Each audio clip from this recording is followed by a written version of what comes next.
আসসালামু আলাইকুম ভিউয়ার্স। এই যে পুকুরটা দেখতে পাচ্ছেন, এটা আমার সবচেয়ে কম ডেপথের একটা পুকুর।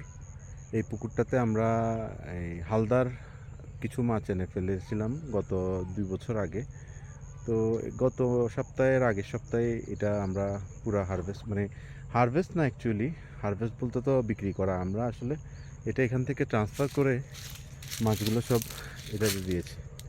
এই যে মাছ একটু আগে খাবার দেওয়া হয়েছে, এখনো মাশাল্লাহ খাবার খাচ্ছে।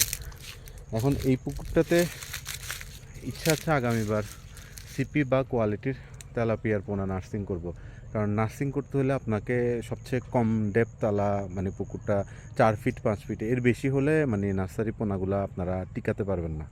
আমি এর আগে তো ছোট জায়গা জুড়ে নার্সিং করছি, এবারে বড় জায়গা জুড়ে করার ইচ্ছা। কিন্তু এখন ডিসেম্বরের শেষ, এখন জানুয়ারি শুরু, তো এই টাইমে আসলে পোনা পাওয়া যায় না। পোনা যেগুলো পাবো বাজারে সেগুলো হচ্ছে 2 নাম্বার।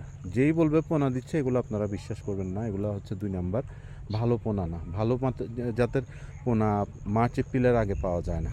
তো এই 3-4 মাস এই পুকুরটা খালি পড়ে থাকবে।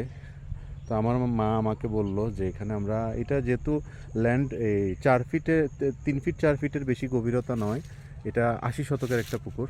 তো আমরা প্ল্যান করছি এখানে আমরা ইরির জন্য, ইরি ধানের জন্য এটা আমরা দিয়ে দিব, ধান করবে। তো এটা ওদের সাথে আমাদের কন্ডিশন হচ্ছে 50-50, যা ধান করবে 50 আমাদেরকে দিয়ে দিবে, 50 ওরা নিয়ে যাবে। তো এখন এটা আপাতত এইখানে এই পুকুরটাতে আপাতত কিছু ফেলা হচ্ছে না। এখানে ওরা খুব শীঘ্রই ওরা ধানের লাগাবে, চারা লাগাবে। তো আপাতত খালি পড়ে আছে।